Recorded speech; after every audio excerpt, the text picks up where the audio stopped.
another episode of Building and Tuning with Crav. Pretty sure this is episode 5 of Building and Tuning with Crav. I'll have to check back on that. So today we have something a little bit different. On the screen you can see this is a Hennessy Venom for P class? Yeah, P class.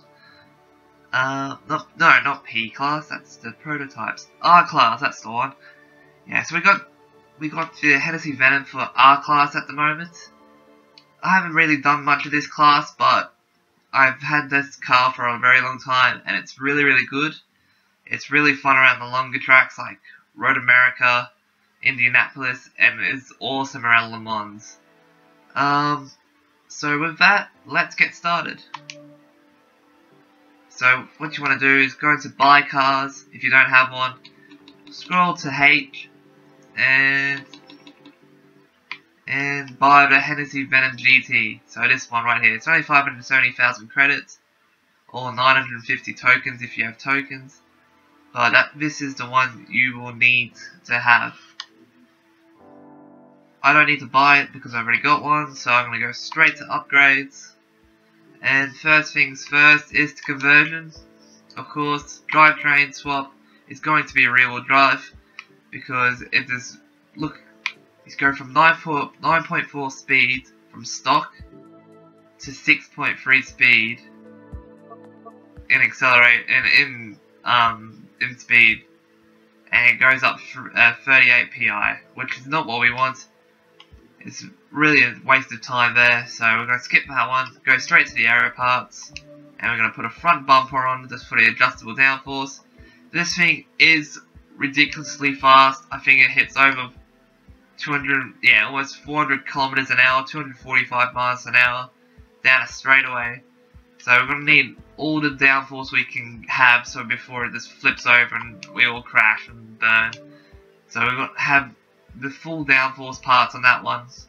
And now we're going to go to tyre compound, and we're going to go to sport tyre compound. So no race tyre or drag, and we're going to go straight to sport tyre for this one. Front tyre width, we're going to have stock tyre widths on that one.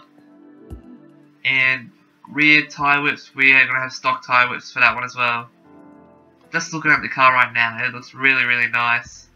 And as you can see, since this is locked, that means we have stock rims as well.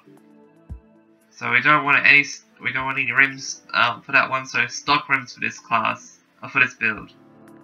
And we're going to go to drivetrain, and we're going to put a sports transmission in, should I say? That's for the adjustable final drive. We don't want one of these because the PI is too much and we can't get into R class. Driveline, we're going to have a stock driveline, and that is it for the drivetrain. This build is pretty straightforward. There's not much you can do with it.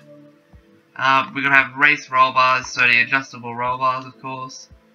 Roll cage is going to be stock.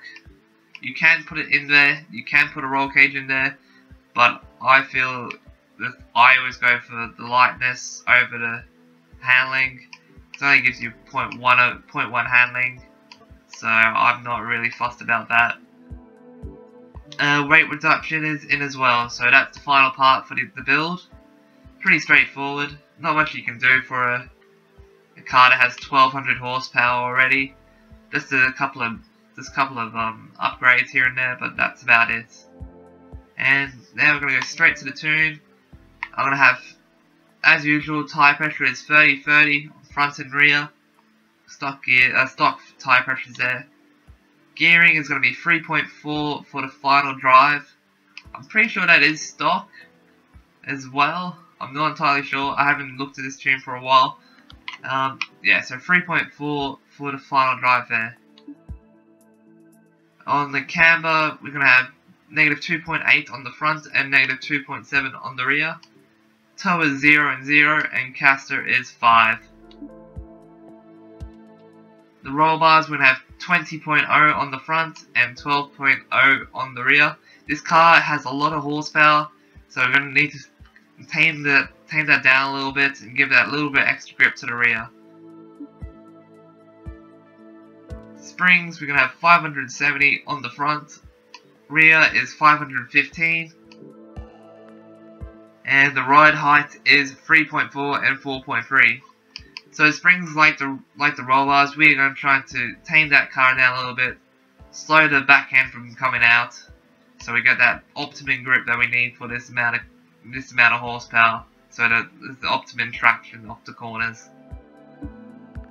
Dampening, we're going to have 11.3 and 11.5 front and rear. And the bump stiffness is 1.5 to 1.7 from front and rear.